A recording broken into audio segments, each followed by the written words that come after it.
کسی کا اختلاف نہیں ہے، کوئی مذہب، کوئی آپ کو دنیا کی قوم ایسی نہیں ملے گی جو کہے نہیں جناب ہمارا ہم نہیں مانتے موت آئے گی. ایوری بڈی، ہر بندہ مانتا ہے. کتنی کمال کی ریئلٹی ہے. اچھا سارے لوگ یہ بھی مانتے کہ پتہ نہیں کب آئے گی. ایک تو ہونا کہ بھائی کچھ لوگ کہتے ہیں ہاں موت آئے گی مگر ہم کو پتہ ہے. Nobody knows.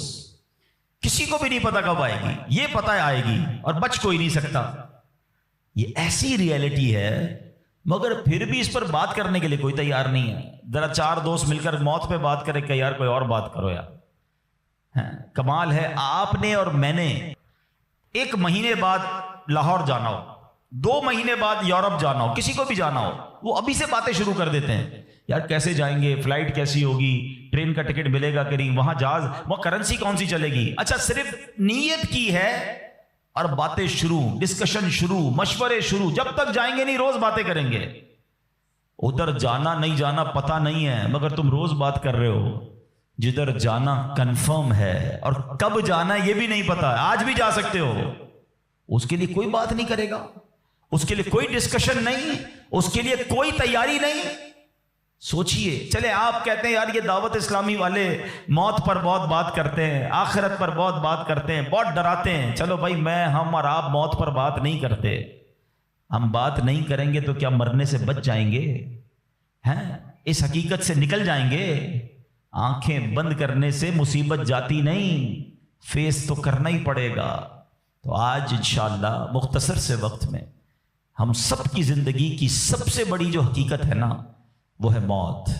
آج اس پر کچھ بات کرتے ہیں. اللہ کرے کہ آج کا بیان ہم سب کے دلوں سے غفلت کا پردہ ہٹائے اور ہم اپنی موت کی تیاری کرنے کی کوشش میں لگ جائیں. امام محمد غزالی علیہ رحمۃ اللہ الوالی لکھتے ہیں کہ بنی اسرائیل کا ایک بڑا مغرور شخص تھا، بڑا ایروگنٹ تھا، بڑا اس کا کر و فر تھا. ایک بند کمرے میں بیٹھا تھا. اچانک ایک شخص کمرے میں داخل ہوا اور اس مغرور شخص کی طرف لپکا. تو وہ بڑا تکبر والا آدمی تھا. وہ بڑا غصے میں آ گیا اور کہتا کہ تم ہو کون؟ میرے کمرے میں آ کیسے گئے؟ تمہیں آنے کی اجازت کس نے دی؟ تم جانتے نہیں میں کون ہوں؟ تو جو اندر آنے والا شخص تھا وہ کہتا ہے مجھے اس گھر کے مالک نے اجازت دی ہے اور میں وہ ہوں جسے کوئی دربان روک نہیں سکتا. میں وہ ہوں جس کو کسی سے اجازت لینے کی ضرورت پڑتی نہیں ہے. مجھے کسی کا دبدبا ڈرا نہیں سکتا، نہ ہی مجھ سے کوئی مغرور اور سرکش شخص بچ سکتا. اب جیسے ہی یہ باتیں سنی نا تو مغرور شخص جو تھا وہ ڈرنے لگا، وہ کانپنے لگا، وہ گھبرا گیا.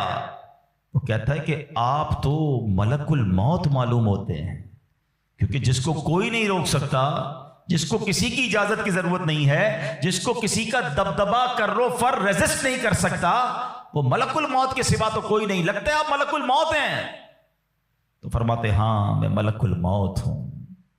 اب وہ شخص تو بڑا گناہگار تھا، وہ رونے لگا، چیخنے لگا کہ حضور تھوڑی سی مہلت دے دیں، کچھ نیکیاں کر لوں، توبہ کر لوں، اللہ کو راضی کر لوں، ابھی میری روح قبض نہ کریں.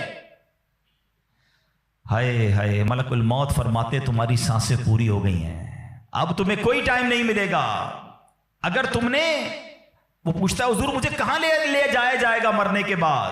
فرمایا اس مقام پر جہاں تو نے اعمال بھیجے ہیں، اس گھر کی طرف جو تو نے تیار کیا ہے. وہ شخص کہے گا حضور میں نے تو کوئی گھر تیار نہیں کیا، کوئی نیکی آگے نہیں بھیجی.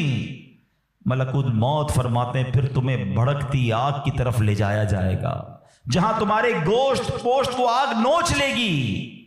یہ کہہ کر ملک الموت نے اس شخص کی روح کو قبض کیا. اس کے پورے گھر میں کوہرام مچ گیا، گھر والے رونے لگے. اے میرے پیارے اسلامی بھائیوں، یہ واقعہ ہم سب کو کیا سکھا رہا ہے کہ جب موت آنی ہے نا، جب وہ وقت آ جانا ہے تو پھر 1 منٹ بھی آگے پیچھے نہیں ہو سکے گا، کوئی اس کو ڈیلے نہیں کر سکے گا، بلکہ جس حالت میں ہوں گے نا اسی حالت میں روح قبض کر لی جائے گی. ہماری موت کا وقت لکھا ہے، مقام بھی لکھا ہے، یہ چینج نہیں ہو سکتا. اگر موت سمندر میں لکھی ہے تو $2.5 لاکھ دے کر بھی بندہ وہاں پہنچتا ہے جہاں موت لکھی ہے.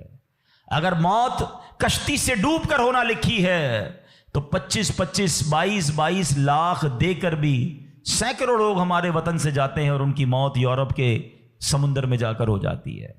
اللہ پاک جو بھی ان میں مسلمان ہیں سب کی مغفرت فرما، مگر میں نے اور آپ نے اس سے عبرت کیا لی کہ بندہ وہاں پہنچے گا جہاں اس کی موت لکھی ہوئی ہے۔ ایک بار حضرت سلیمان علیہ نبینا علیہ الصلوۃ والسلام کی بارگاہ میں ایک شخص بیٹھا تھا۔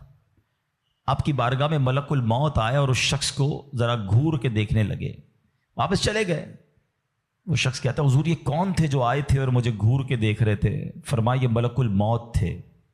کہتا حضور لگتا ہے میری روح قبض کرنے والے ہیں، آپ مہربانی کریں، آپ کی تو ہوا پر حکومت ہے، آپ ہوا کو حکم دیں کہ ہوا مجھے اڑائے اور مجھے ہندوستان لے جائے۔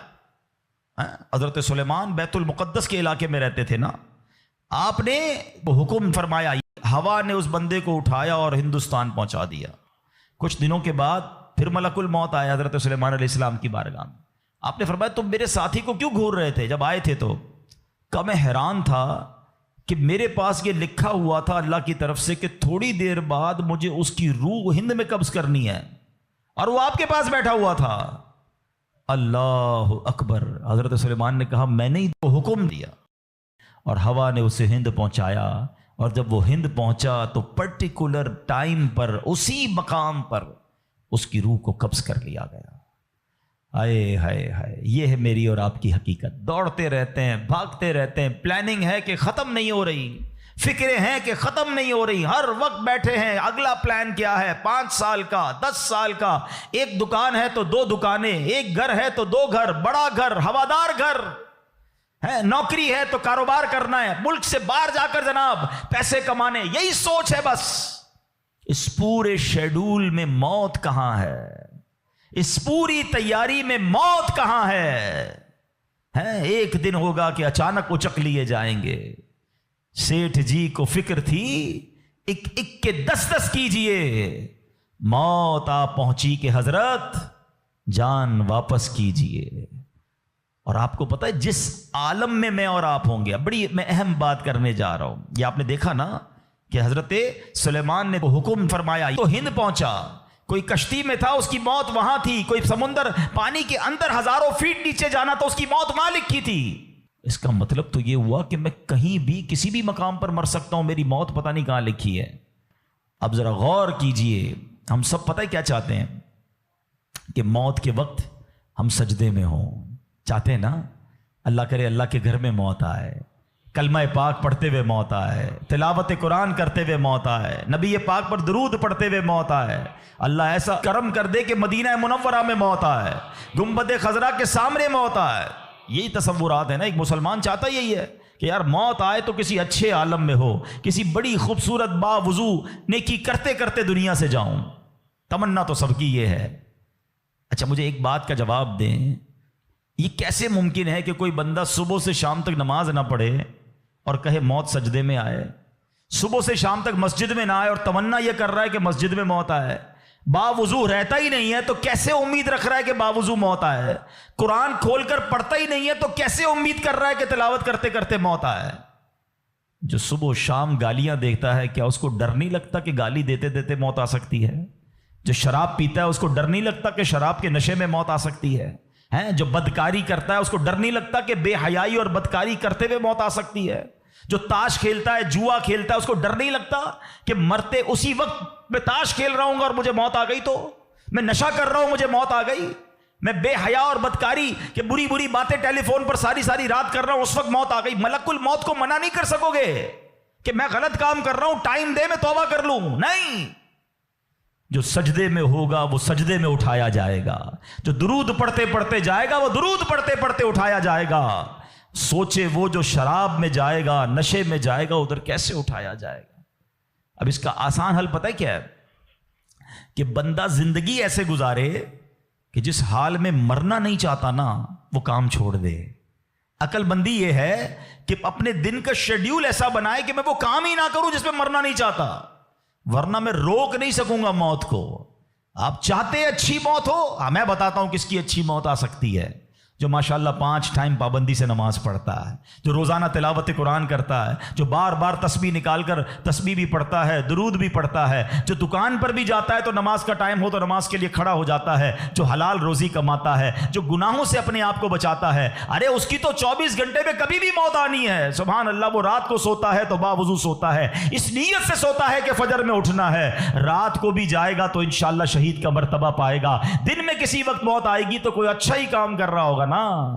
اب آپ سوچ لیں کس عالم میں مرنا ہے۔ اچھا ایک اور دل پر چوٹ کرنے والا جملہ سن لو، کون کون چاہتا ہے مرتے وقت زبان پر کلمہ طیبہ جاری ہو؟ ہائے ہائے، فضیلت پتہ ہے کیسی ہے؟ حدیث پاک میں آتا ہے جس کی زبان پر، حدیث کا مضمون ہے، آخری کلمہ لا الہ الا اللہ ہوگا، دخل الجنہ، وہ جنت میں داخل ہو جائے گا۔ ہم ہر مسلمان چاہتا ہے، ٹھیک ہے؟ آپ سب نے ہاتھ اٹھایا کہ آپ سب چاہتے ہیں مرتے وقت کلمہ پاک زبان پر ہو۔ اب ہاتھ نہیں اٹھانا، آپ سے پوچھ رہا ہوں، اپنے آپ سے ہی پوچھ رہا ہوں، آج پورے دن میں کتنی بار کلمہ پڑھا ہے؟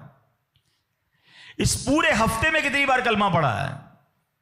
عجب کہانی ہے ہماری، یقین کریں عجب کہانی ہے۔ مرتے وقت سب کو کلمہ چاہیے، زندگی میں کلمہ پڑھنے کا ٹائم نہیں ہے۔ اللہ اکبر۔ سکرات کو جانتے ہو کیسا ہوگا؟ زبانیں سخت ہو جائیں گی، بندہ اتنی تکلیف میں ہوگا کہ کوئی لفظ ہی نہیں نکلتا منہ سے۔ ہمارا تو بخار میں لفظ نہیں نکلتا، سکرات کی کیا بات کروں میں۔ جس وقت زبانیں بھاری ہوں گی کلمہ کیسے ادا ہوگا جب تم نے زبان کو عادی نہیں بنایا؟ ہاں، ایک بزرگ کا بڑا پیارا قول میں نے سنا تھا، وہ فرماتے ہیں اپنی زبان کو کلمے کا عادی بناؤ، جس وقت سکرات کا عالم ہوگا زبان بھاری ہوگی اس وقت بھی کلمہ جاری ہو جائے گا۔ مبارک ہونے جو روز کلمہ پاک، کم از کم ایک تسبیح تو پڑھ لیا کرے یار۔ 100 بار کلمہ پڑھنے میں دیری کتنی لگتی ہے؟ کلمہ پاک اچھا، افضل الذکر، حدیث پاک میں کہا گیا سب سے بہترین ذکر جو ہے وہ لا الہ الا اللہ ہے۔ کتنا کرتے ہیں ہم؟ سوچے نا، ہم اب اپنے آپ کو کتنا دور رکھے ہوئے ہیں اپنی موت کی تیاری سے، اپنی آخرت کی تیاری سے، اپنی قبر کو روشن کرنے کی تیاری سے۔ نہ کریں میرے پیارے اسلامی بھائیوں ایسا۔ صرف دنیا نہیں ہے، ہم اس دنیا میں آئے ہیں نا، قرآن کہتا ہے، سورہ ملک پڑھتے رہتے ہو نا، قرآن میں رب کیا فرماتا ہے؟ الذی خلق الموت والحیات لیبلوکم ایکم احسن عملا۔ اللہ اکبر۔ اس میں کیا فرمایا رب نے؟ جس نے موت اور زندگی پیدا کی کہ تمہاری جانچ ہو کہ تم میں کس کا کام زیادہ اچھا ہے۔ میں اور آپ جو آئے نا دنیا میں، واٹ از دا ریزن؟ موت اور زندگی کو پیدا کرنے کا مقصد یہ ہے کہ چیک کیا جائے کون اچھے کام کر کے آتا ہے۔ یعنی آسان لفظوں میں ہم سب کو امتحان کے لیے بھیجا گیا ہے۔ ہم اس دنیا میں آئے ہیں، ہمارا ٹیسٹ ہو رہا ہے۔ آپ کہیں یار اتنا بڑا ٹیسٹ؟ ہاں، یہ 50 60 70 سال کا ٹیسٹ ہے، اور اس کے بعد جو اچھے اعمال لے کر جائے گا، 3-4 گھنٹے کے امتحان کے بعد ایک کلاس آگے بڑھتے ہو نا، ایک آپ کا درجہ آگے بڑھتا ہے۔ تھوڑا ٹیسٹ بڑا ہے مگر انعام ایسا ہے کہ جنت میں داخل ہو گئے تو پھر کبھی نکالے نہیں جائیں گے۔ ہاں، قرآن کہتا ہے ہم فیہا خالدون، ہمیشہ ہمیشہ جنت میں رہیں گے۔ اگر جنت میں جانا ہے تو یہ ٹیسٹ پاس کرنا ہے۔ یاد رکھیے، صحابی رسول حضرت طارق محاربی رضی اللہ تعالیٰ فرماتے ہیں، اللہ پاک کے آخری نبی صلی اللہ تعالی علیہ وسلم نے مجھے نصیحت کرتے ہوئے فرمایا، یا طارق استعد للموت قبل الموت، اے طارق مرنے سے پہلے موت کی تیاری کر لو۔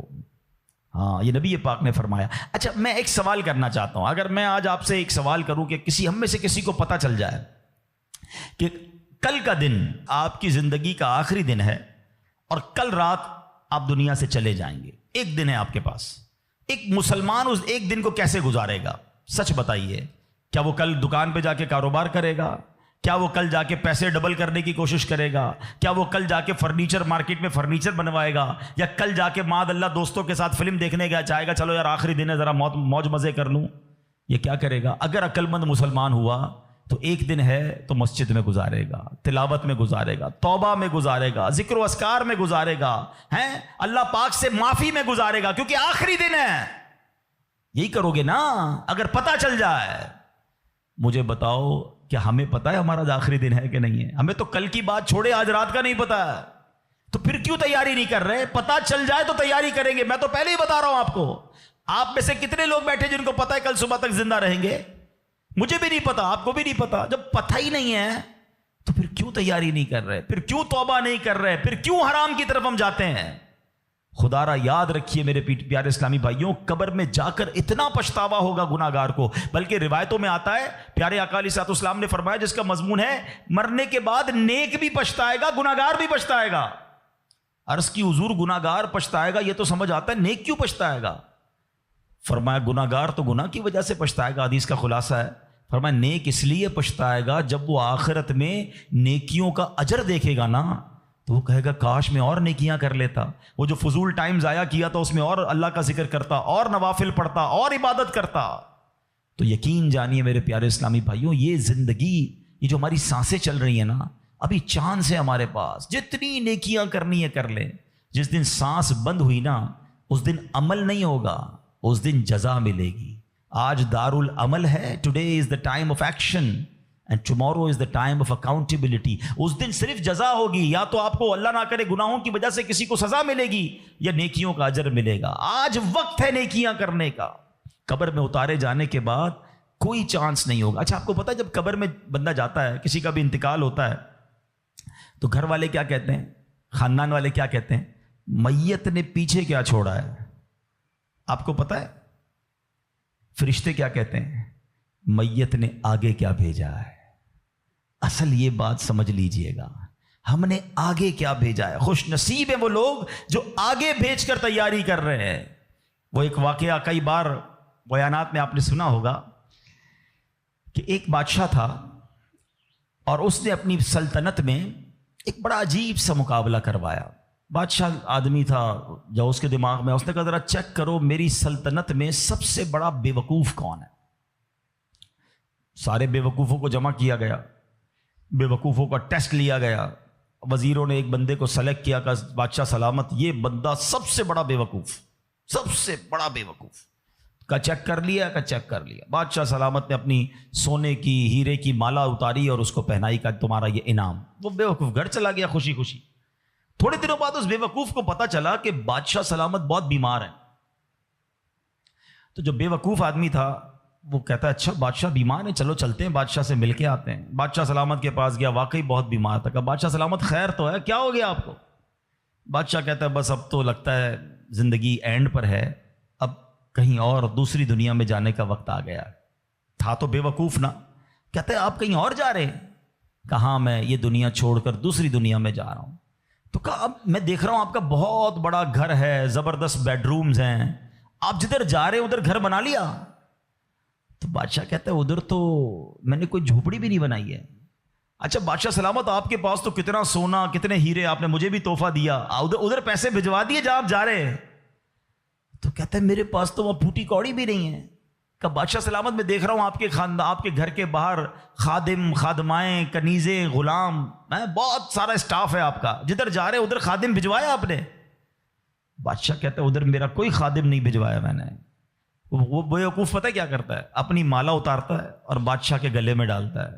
کہتا ہے بادشاہ سلامت پھر مجھ سے بڑے بے وقوف تو آپ ہوئے نا، آپ کو پتہ ہے کہ آپ کے کہیں اور جا رہے ہیں، نہ گھر بنایا، نہ پیسے بھجوائے، نہ خادم بھجوائے، تو مجھ سے بڑے بے وقوف تو آپ ہوئے نا۔